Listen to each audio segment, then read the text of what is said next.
the drum played itself again. Its haunting beat echoed through the stillness of the midnight air, sending chills down the spines of every villager. Shadows danced on the walls of the small mud huts, and the whisper of ancient spirits grew louder, more menacing. As the drum beats grew stronger, the villagers knew they had to act before the curse consumed them all. In the heart of Nigeria, nestled between rolling hills and dense forests, lay the small village of Umuofia. Life in Umuofia was simple and peaceful. The villagers worked hard, laughed often, and celebrated their rich culture through music and dance. But everything changed the day the ancient drum was discovered.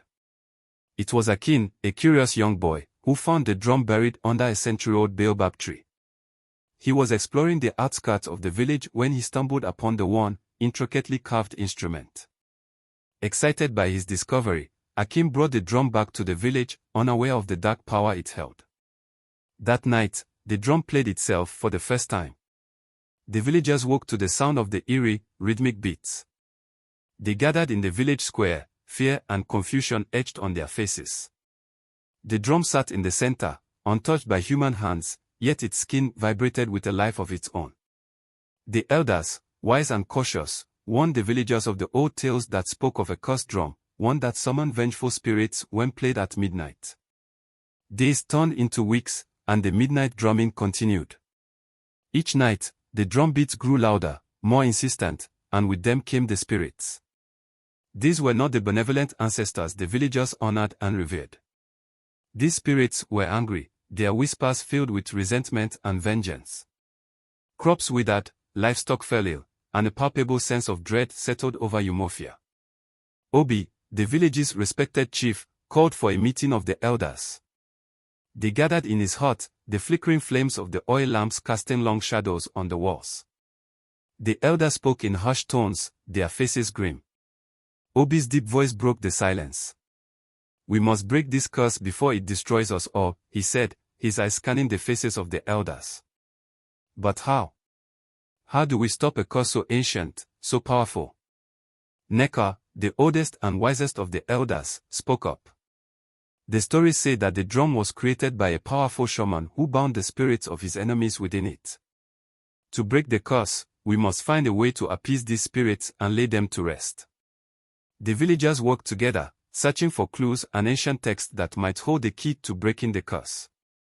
Akin, feeling guilty for bringing the drum into the village, was determined to help.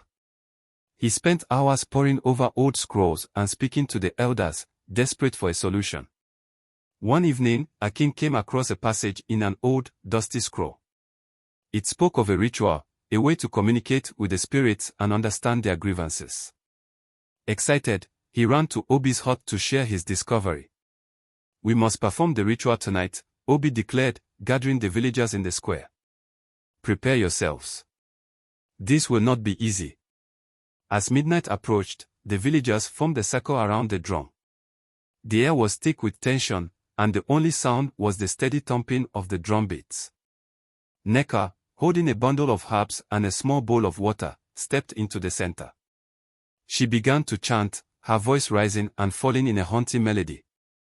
The villagers joined in, their voices blending with hers, creating a powerful, resonant sound. Suddenly, the drum beat stopped. An eerie silence enveloped the square, broken only by the rustling of the wind through the trees. Then, the spirits appeared. They were translucent figures, their faces twisted with anger and pain. The villagers gasped, but Neka held her ground, her voice unwavering. "Spirits of the drum, we seek to understand your suffering," she called out. "Tell us your story so we may help you find peace." One of the spirits, a tall figure with piercing eyes, stepped forward. "We were wronged in life, betrayed by those we trusted," it said, its voice echoing through the square.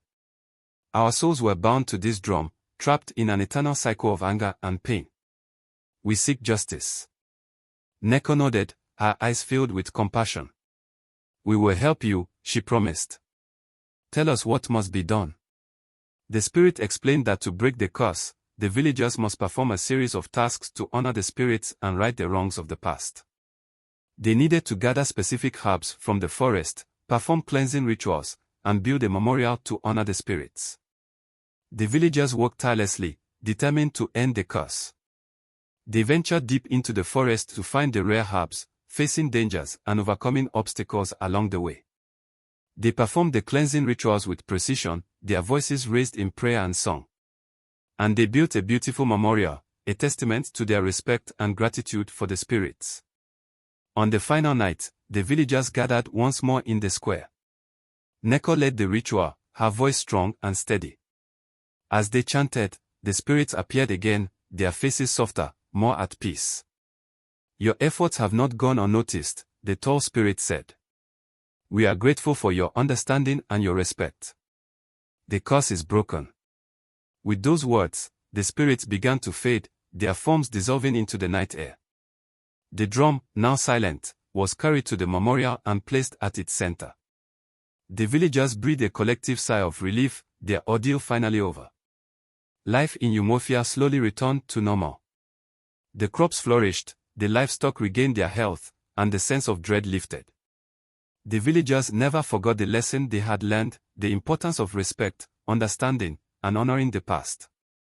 Akin, now seen as a hero, was celebrated for his courage and determination. He continued to learn from the elders, eager to preserve the history and traditions of his people. And each year, on the anniversary of the night the curse was broken, the villagers gathered at the memorial to remember the spirits and the lessons they had taught them. The curse of the midnight drummer had been a terrifying ordeal, but it had also brought the villagers closer together, strengthening their bonds and deepening their appreciation for their rich cultural heritage.